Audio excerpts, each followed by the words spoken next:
Good. Yeah, hello to everybody. My name is André Kipp. I'm working for the company InfraTec, and today I would like to tell you something about thermography for improved energy, higher efficiency, and security in renewable energies. Yeah, thermography could help you as a partner really for renewable energies. That means it could be a partner for you for the power generation.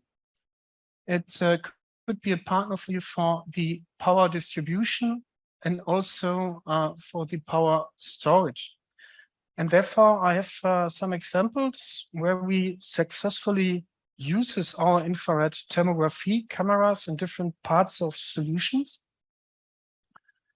Here, a small overview of the topics of my presentation.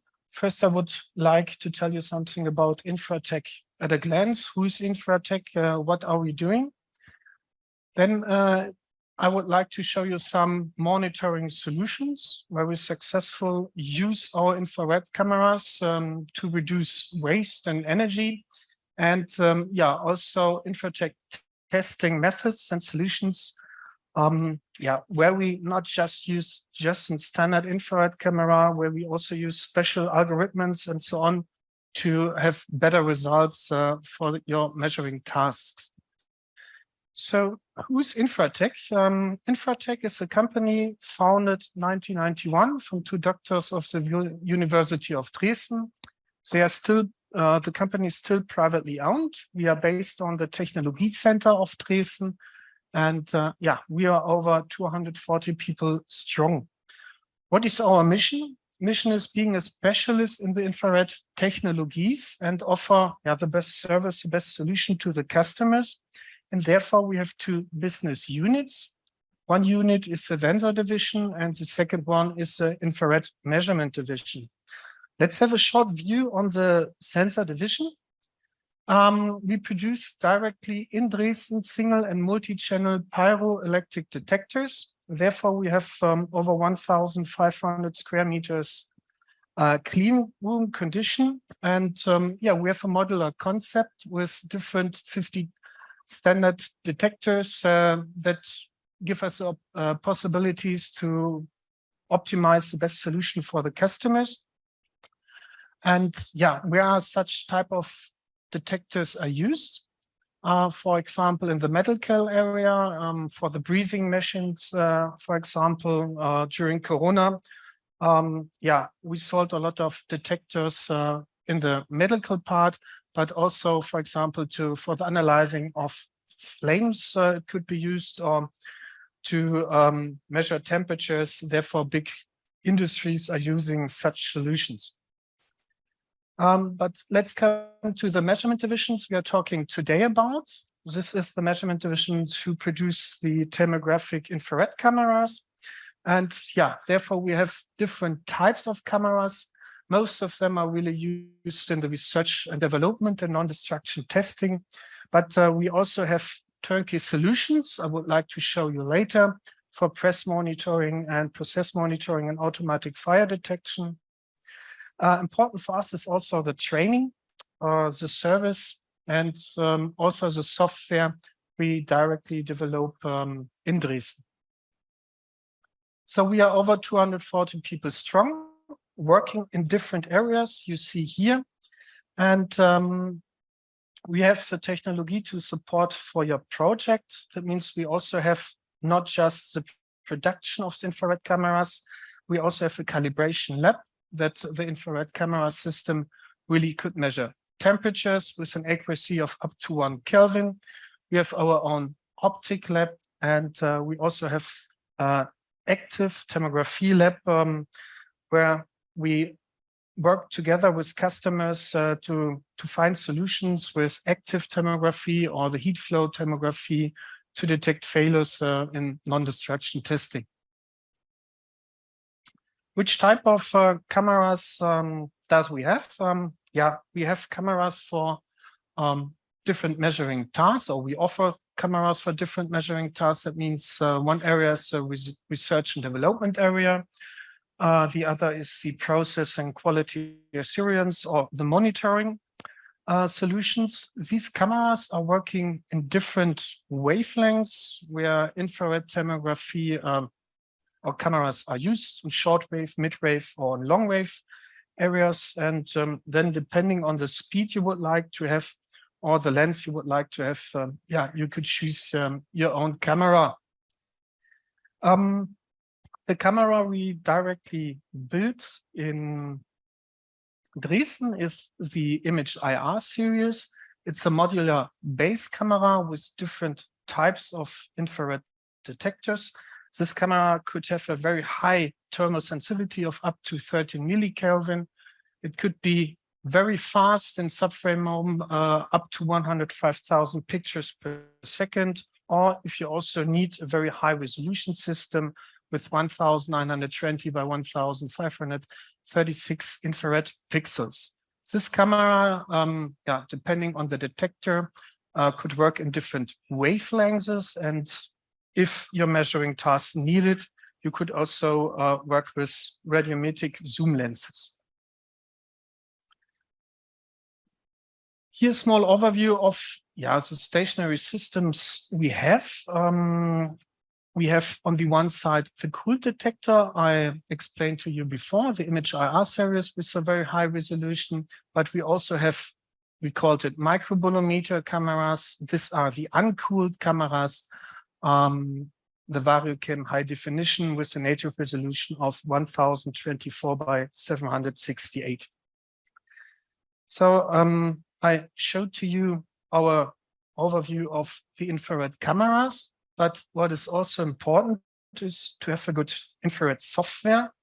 You need a software to control the camera. You need a software to analyze the image, to do a report and to share your data. And therefore, we developed the infrared software. We called it IRBIS. It's a short version for infrared picture software. And with this software, you can do all the things you see here. And that needs it's a very strong tool too to the hardware of the infrared camera, and therefore we could deliver really a good package solution for thermography. What we are also do is we work in the non-destruction testing. We called it the active thermography. And therefore, we have complete solution. That means we also deliver cameras. We deliver the controller, the excitation units, depending on what material you would like to test. And the software, the specialized software for the non-destruction testing. And this is used, for example, in the airborne industry or for photovoltaic, but also for thermal stress analysis, for the welding process, or for the electronic industry, that you really could do a non-destruction testing, that you could do a test during the development where you have maybe some hotspots, where you have maybe some cracks, and you see it very early before, you have really a problem later during the production. What we also do is we working with other companies together, with other measurement solution companies. Here, for example, this is a solution we developed together with the company GOM. The company GOM have solutions with high-speed visible cameras, and therefore you can measure the deformation of your probe. And what we are doing then is we are measuring together with our high-speed infrared cameras. And the film shows what are later the results. You can see the deformation from the visible cameras. And you see also in the high-speed mode, the temperatures that are on the specimen. And you can see really where the hotspots are. And because of this, you have more information than just the deformation you have in the visible area. So our company headquarter, like what I said, is in Dresden, but we also have subsidiaries in Great Britain, in the US, and in Shanghai.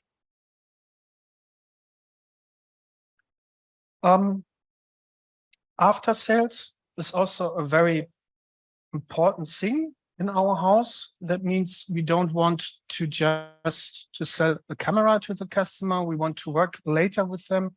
We want to have a good solution together with the customer. And that means later the customer has a 24-hour service hotline that is for free. The service and the support is based in Dresden, and you can talk to the persons. They are not based in other parts of the world. We have a very fast service response, and yeah, we are also ISO certified, that yeah, our processes are well done. So yeah, let's have a look where thermography could help you yeah, in the renewable energy. Let's have a short look at waste to energy. With waste, you can also produce energy. And what we have here is an incinerator. It's a power plant.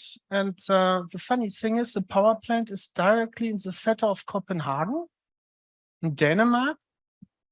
And yeah, it's not looking like a really power plant. It's a recreational area in Denmark where you can do, for example, ski on the roof.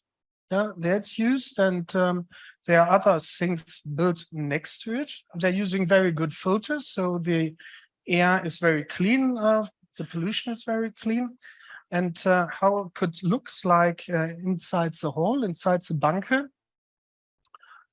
This is just an example. We are not allowed to show the photos of the power plant in Denmark. Therefore, the camera is mounted on a pen tilt head. This camera is an infrared camera. Next to it is a visible camera. That's the operator in the bunker. Also see where the hotspots are in the visible area in combination with infrared camera.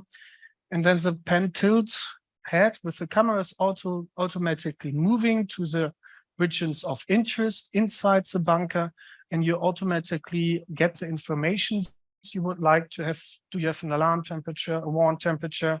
And yeah, you could also start the fire detection alarming directly depending on your need and the thresholds, for example, you configure inside the software.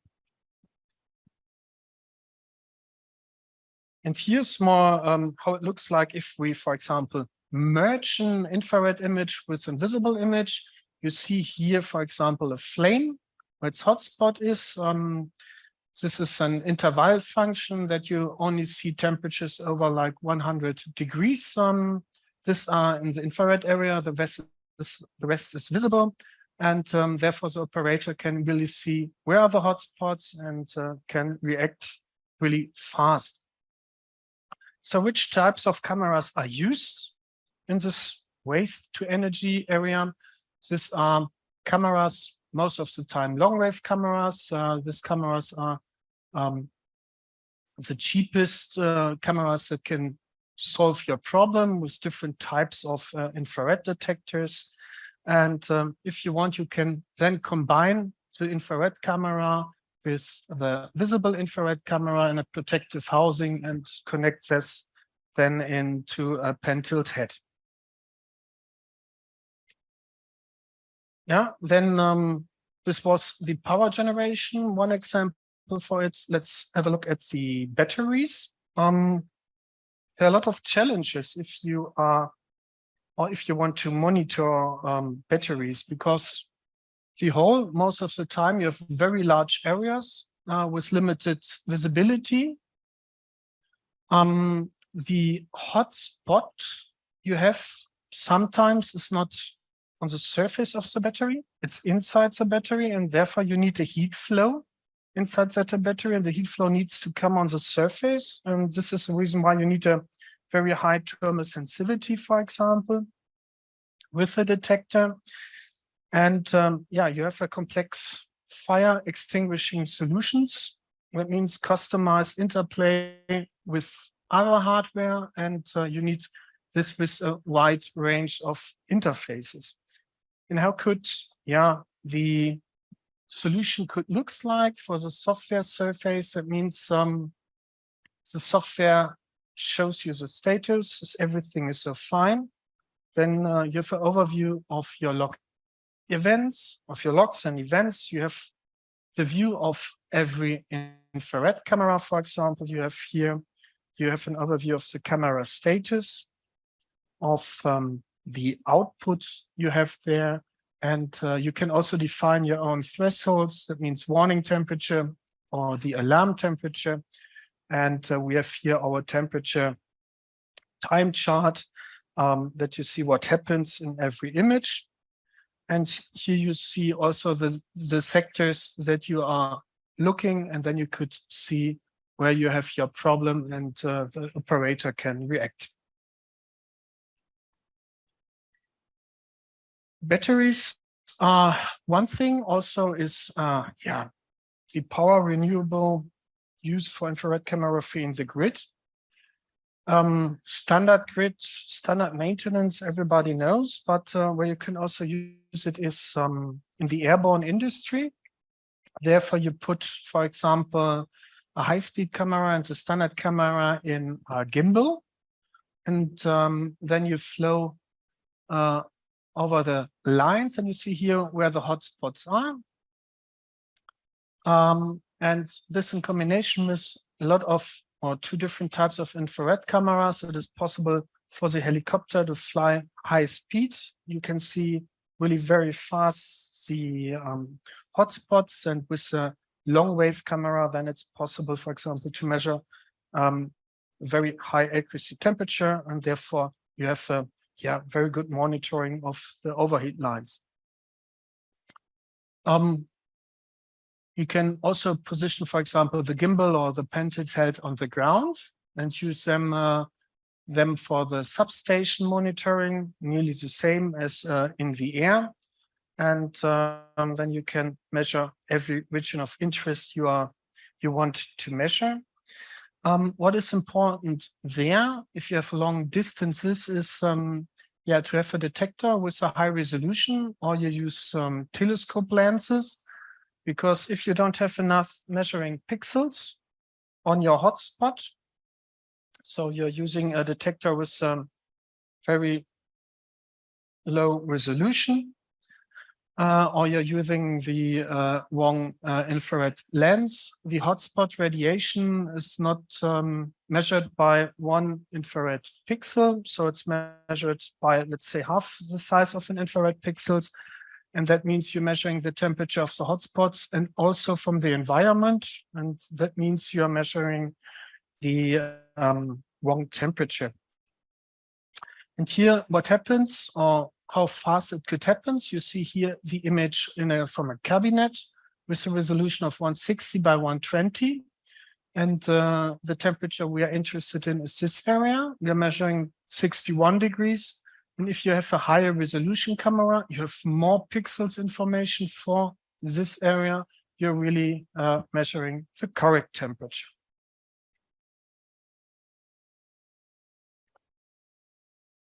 Good. Let's come back to the power generation. Really interested is the CSP, the concentrated solar power. Areas that are used, nearly 70 gigawatt is installed. So you have here a lot of heliostats inside in a area where you have a lot of sun. And here in the middle, you have an absorber that's collecting the heat of the sun. And the aim for the infrared camera is to see if every heliostat is correct aligned, and the other aim is that the absorber will not get too hot. And if it's too hot, you also have a problem. The advantage of this solution to produce energy is really it's based on molten salt cycle, and this means you can also store the heat for a long time over the night and to produce them also energy. And what does infrared cameras do? We are measuring the temperature of the absorber, of the receiver, and With this, we can control the heliostats, the mirrors for the reflection of the sun, and yeah, thereby the heat of the receiver. The challenge there is because, yeah, solar power area is very big. We are not having measuring distance of, like, say, a few meters. We're having distances of up to 300 meters. So you need a special telescope lens for smallest spots you could measure. You need a wide temperature range. And yeah, you need also a complex interface for the fast reaction of yeah, different temperatures that are on the resorber. And what you see here in the history, nearly 25 years ago, the first installation was in Jülich, at the Forschungszentrum Jülich in Germany. One absorber, really very small, if you compare it with the installations today. And yeah, one bigger one is, for example, in China, with a bigger absorber and working distances of over 230 meters. And how the images look like, you see here, these are the images of the absorber. And what you see here, these are the images of every single infrared camera. And this we combine to later to one big images. And you see here, for example, the heliostats that normally reflect the sun radiation. They are not correctly focused for this. And if you have hotspots and other things, these are possibilities for the use of infrared cameras and to have a good efficiency. For photovoltaic, it's well known to use infrared cameras, but yeah, you have a lot of challenges there. You have smallest areas at the cell, you would maybe look like the cell and the module levels are different. This could be a problem for the highness. You have failures that you only see with the lowest thermal signal, or you have some failures you don't see in full light. And that means you need flexible cameras or sometimes also different solutions. What we have here is yeah, our solution for the photovoltaic test bench. It's a complete solution with camera, with XY table, and automatically software that control the process. Here's a small overview how the software looks like. You have the thermal image, and we activate, or we do an active thermography where the results are an amplitude and phase image. And you see the small errors you have, and the combination of an amplitude and phase image, you have later a complex image where you can also interpret it more informations. And here's a small video of it, how it looks like. We have our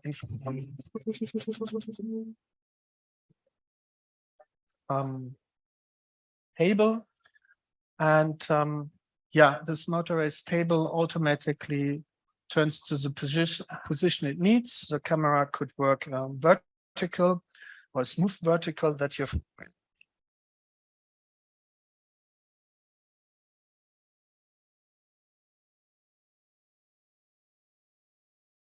This is in real time with, for example, the IRBIS software you have, and with them you can analyze, or you have your amplitude image or a single phase image. And this is how it looks like in real time. And we do the activation, and you see here in real time where you have maybe your problem in the amplitude or in the phase image. And yeah, these are the examples how it looks like or could looks like in photovoltaic cells or modules that you really see the small cracks and smallest defects. And if you know something about your material and you know something about the thermal diffusivity, you can also do a measurement of the power loss measurement you have there, and you can do a classification. This is these are all possibilities you can do with the infrared software. If you have smaller objects, if you need smaller spot sizes, therefore the microscope lenses. With the microscope lenses, you could have a resolution up to 1.5 micrometers. Here another example for microscope lenses. This is the electronic we have here, the smallest electronic, and with active thermography we can detect the smallest temperature differences and the smallest errors. But we also have here what's a touch ID, for example. You can see in the infrared image also the smallest spots, and if there are any errors, it's possible to see them. Okay. So let's come to the last part, to the wind part. If you want to use an infrared camera for the power planes, turbine power planes, you can use them, for example, for the aerodynamic optimization by the steam analyzers and blades. You can analyze the material structure if you have maybe mechanical treated parts. Or what you can do is you can do tests and evaluating the electronic you have there. So let's have a look at some possibilities, some challenges. If you want to use materials on electronics testing, active thermography could be a good solution. Aerodynamic investigation, you need a high sensitivity and fast camera, or field measurements, you need a long distance lens, telescope lens for the passive thermography. There are also some challenges, what you need to prepare, what you need to know. And here, for example, in the wind tunnel, you can see really with an infrared camera, you can see the cracks you have here, also evaluation of efficiency, influence, and therefore you need a good thermal resolution and spatial resolution. Or what we have here is the wind blades. We are using different areas because of to have high resolution images, and you really can identify cracks and also the efficiency influence you have there. Or a standard where the infrared cameras use the laminar airflow you have. So the higher the amount of the laminar air really is, the less the flow resistance and the less the stress to the material. And this you can easily measure with an infrared camera. And if you have a very big working distance, just use a camera with an optical zoom, and you can really measure the smallest cracks and errors on the turbine blade, for example, with such type of lens.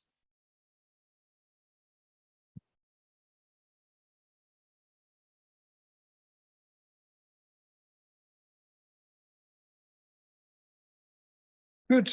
Yeah, that was it from my side. Thank you very much. I hope it was interesting for you. And now I could answer you 1 or 2 questions. There's not so much time left, and you can also visit our booth in Hall 1, 413. And thank you for your time.